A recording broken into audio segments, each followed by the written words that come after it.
So basically I completely changed my mind about this lens. Oh, yeah, I just crashed it down. It's dead. I definitely talked nonsense in this video. I'm sorry for that.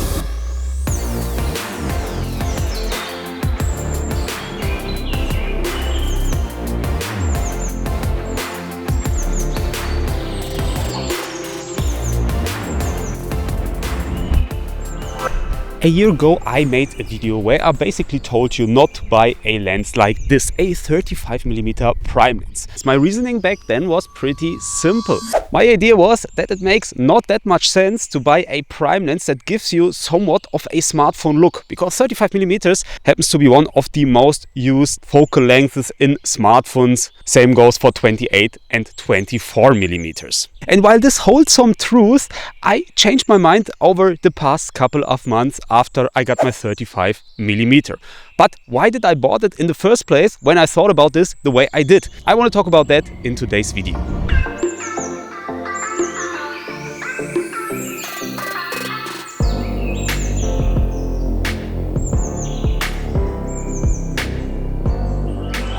The funny thing is, I did not bought this lens because I suddenly changed my mind. I bought this lens because I basically had to. As you might know, I am a wedding photographer, but I'm also a press photographer. And every time we talk about photography that includes storytelling, you will not get around a 35mm prime lens. This is basically the gold standard there. For a long time, I tried to fight this lens because every standard zoom lens, like for example 24-70, 24-105mm lenses, they all have 35mm included. But as you also know, a fast prime lens is just something else. I bought a Sigma 35mm f1.4, but this shall not be the main focus of today's video. Nonetheless, I will talk about this lens later on.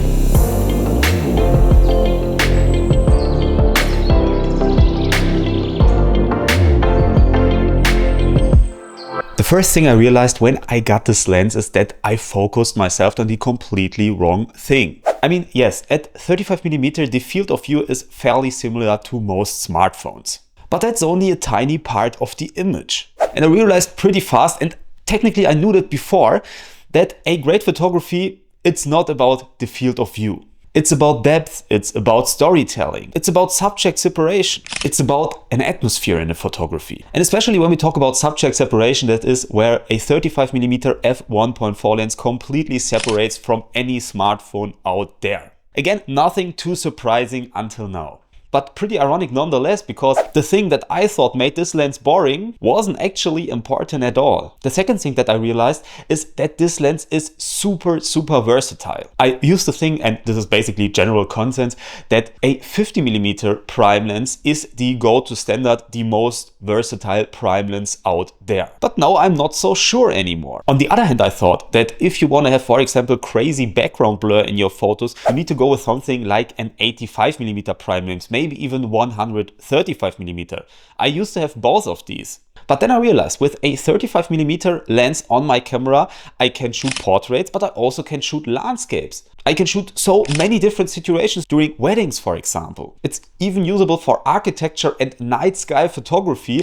I mean, sure, a 16 or 24mm lens would be better suited for that, but it is possible. And it's just basically the perfect sweet spot. It gives me enough environment to tell stories, to show backgrounds, to get photos to look immersive, but it's not overly wide, like for example a 24mm can sometimes feel. And after a while, I realized something. I wasn't changing lenses anymore so often. That was a huge problem for me with, for example, 85 or 135mm lenses, because for specific use cases, they were great. And every time I came across a use case, I had to switch lenses. Then I took a single photo and then I had to switch back, which is super annoying. I think a lot of people find this annoying, especially when you're outside and it's dirty. You always need to take care of your stuff to make sure that no dirt falls into your camera or into your lens, and then you lose your landscapes or something like that. Always super annoying. So I try to avoid changing lenses as often as I can. Prime lenses essentially were a necessary evil for me. For certain looks, you need a fast aperture, like for example 1.8 or something like that, and standard zoom lenses, they just can't offer you that. But again, this all changed with 35mm because it is just so versatile and maybe the biggest advantage of this lens. By the way, it's also great for video.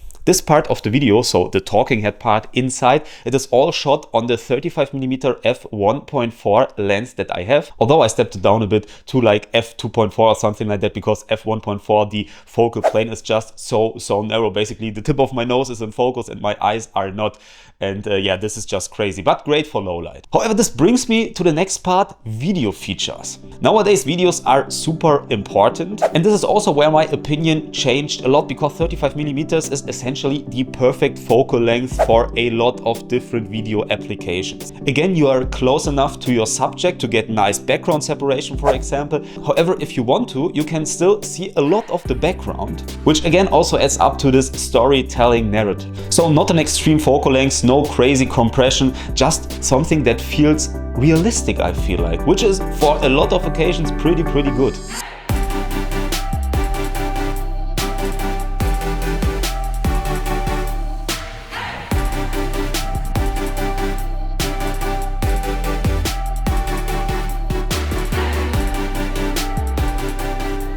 But let's talk about this specific lens now, the Sigma f1.4 35mm. So normally when I talk about gear on this channel, it's more about budget photography and budget gear. But honestly, this lens does not fit into this category so well. You need to pay around $800 to $900 if you want to get a new one. And while this is not super expensive for a lens, it's certainly not a budget-friendly lens either.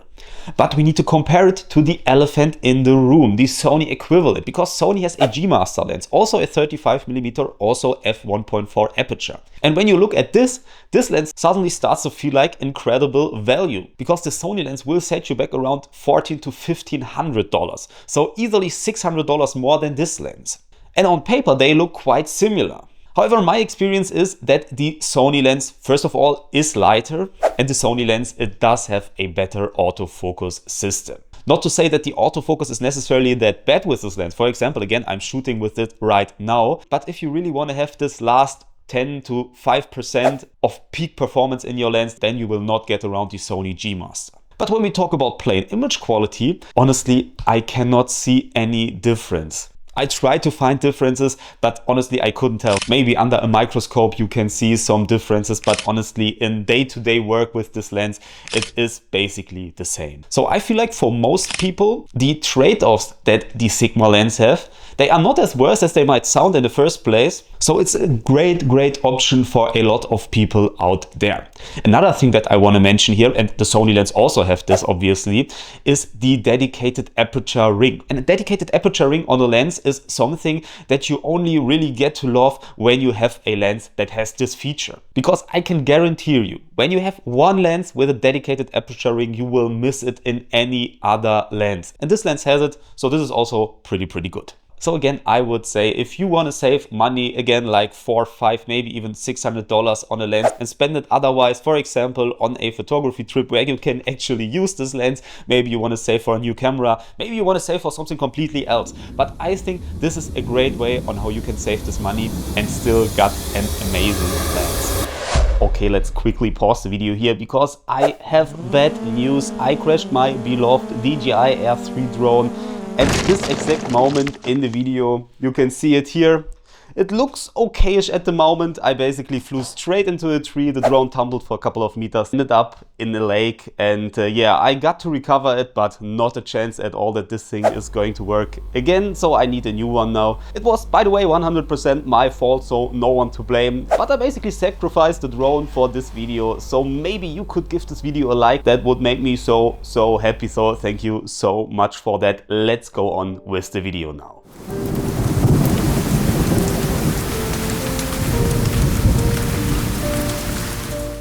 Okay, so the question now is, was I wrong with the statement from a year ago? And the answer to that is obviously yes. It became one of my favorite focal lengths, and I always try to bring the 35mm lens, no matter if I shoot a wedding, if I do a YouTube video, for example, or if I do photography for newspapers or other press work.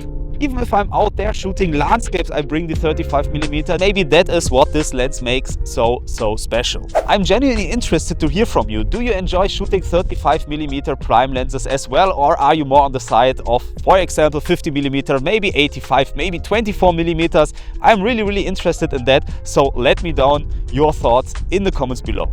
Me, for myself, I will not take this lens off my camera anytime soon. Again, I try to bring it everywhere, and I changed my mind completely. Because today I finally understand why so many photographers swear on their 35mm lenses.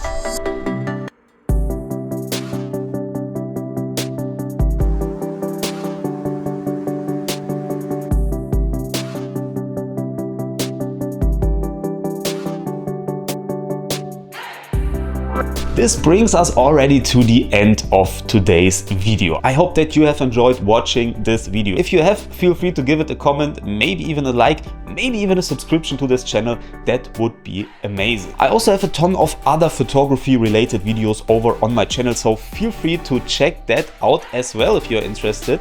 But for now, I wish you a great day and I wish you a great week, and I do hope that I see you in next week's video. See you then. Goodbye.